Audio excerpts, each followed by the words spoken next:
मैं रिसेंटली अभी एक न्यूज़ देख रहा था, पाकिस्तान का एक बच्चा है यूट्यूबर जो कि जिसका ताल्लुक मेरा ख्याल कश्मीर के एरिया से है। बड़े अच्छे व्लॉग्स बनाता है। दैट इज़ वेरी गुड कि जो यूथ है या जो बच्चे भी हैं वो इसके अंदर आ रहे हैं और उनको मॉडर्न टेक्नोलॉजीज़ का पता है। They are very well aware of all these things. जहाँ जहाँ ये चीज़ भी हो रही है तो आई थिंक ये चीज़ हाईलाइट करना भी बहुत इंपॉर्टेंट है फॉर पेरेंट्स कि वो इन चीज़ों को चेक एंड बैलेंस भी इसका रखें। अब इसमें डिफरेंट डिवाइसेस भी आ चुकी हैं जिसमें पेरेंट कंट्रोल है। जो अंडर एज 14 से नीचे जो एज है वो आप देखो कि अच्छा इफेक्टिव यूज़ जो है इन टेक्नोलॉजीज़ का, या कंटेंट बनाना, या सोशल मीडिया को यूज़ करना, या फ्रीलांसिंग करना, it is good. But on the other side ये इसके बहुत मनफी असरात भी हो सकते हैं। सोशल मीडिया पे 4.7 बिलियन पीपल जो है वो इसको यूज़ करते हैं and on an average use 2 hours है। अब इसके डिफरेंट इम्पैक्ट हैं, यानी कि बच्चे अभी ग्रो कर रहे हैं, उसका रिसर्च ये कहती है कि आप जब कंटिन्यूसली स्क्रॉलिंग करते हो तो उससे आपकी जो ब्रेन है उसकी जो डेवलपमेंट है और फोकस है उसका वो लूज़ होता है। एज़ यू नो कि बच्चे जो हैं उनके लिए फ़ोकस बहुत इंपॉर्टेंट होता है कि वो अपनी स्टडीज़ के ऊपर फोकस कर सकें। एक ऐसा एज होती है जिसमें वो लर्निंग की कर्व जो है वो वेरी हाई रख सकते हैं। उनको बहुत सारी इन्फॉर्मेशन रिट्रीव करनी होती है, लैंग्वेजेस सीखनी होती हैं, मैथ, साइंस और इस चीज़ों पे फोकस करना होता है। Because academic career is very important, आप उसको इग्नोर नहीं कर सकते हैं। आजकल मैं बहुत देख रहा होता हूँ कि जी पाकिस्तान में जो एजुकेशन है उसका स्कोप नहीं है और जो स्किल्स हैं उसका स्कोप है। No, it's not like that. जो आप स्किल सीखोगे उसको सेल करने के लिए, उसको चार चांद लगाने के लिए आपके पास एजुकेशन ही होनी चाहिए।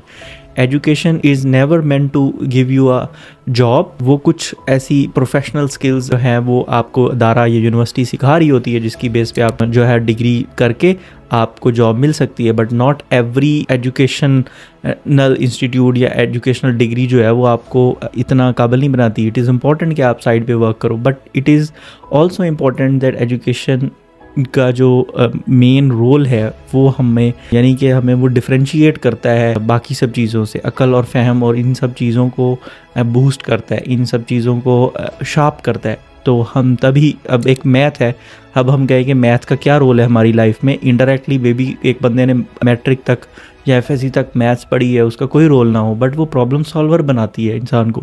तो इस तरह जो इन बच्चे हैं जो अंडर एज हैं जो वर्क कर रहे हैं, दैट इज़ गुड, बट इस पे चेक एंड बैलेंस होना चाहिए। और इसके जो इम्पैक्ट हैं वो मैंने आपको हाईलाइट किए कि ज़्यादा यूज़ ना हो, माइंडलेस स्क्रॉलिंग ना हो। डिप्रेशन जो है वो आज वैसे ही आजकल यूथ में बहुत कॉमन हो रहा है, वो इसकी वजह से ही है। इसकी वजह से बहुत सारे कंपैरिजन आते हैं जब आप फेसबुक और इंस्टाग्राम को यूज़ कर रहे होते हैं। Even I have been in this कि आप किसी को देखो, इफ़ यू सी समवन कि यार वो बहुत एक्सपोनेंशियल ग्रोथ कर रहा है, या आप कोई भी बंदा देखो, if you see someone more beautiful, लड़कियों की बात करूँ, कंपैरिजन, ठीक है, ये किसी भी एंगल से, तो यहाँ पे बहुत कंपैरिजन है, ठीक है, सोशल मीडिया की वजह से। तो अब जो बच्चा है वो उसके पास इतनी वो डेवलप नहीं हुआ कि वो अब इन चीज़ों से बच सके, तो वो एंग्जाइटी और डिप्रेशन और इन सब चीज़ों के अंदर शिकार हो सकता है वो आराम से। तो ये चीज़ें हैं, इनको ज़रूर देखने की ज़रूरत है। बिकॉज गवर्नमेंट लेवल पे तो इतनी कुछ ज़्यादा चीज़ें नहीं हो रही होती, तो हमें ही जो है ना इस पे कुछ स्टेप्स लेने चाहिए कि हम इसको अपने एंड तक ज़रूर देखें कि हमारे जो बच्चे हैं, जो भी छोटे बहन भाई हैं, वो इस चीज़ों से इतना नेगेटिवली इम्पैक्ट ना हो रहे हों।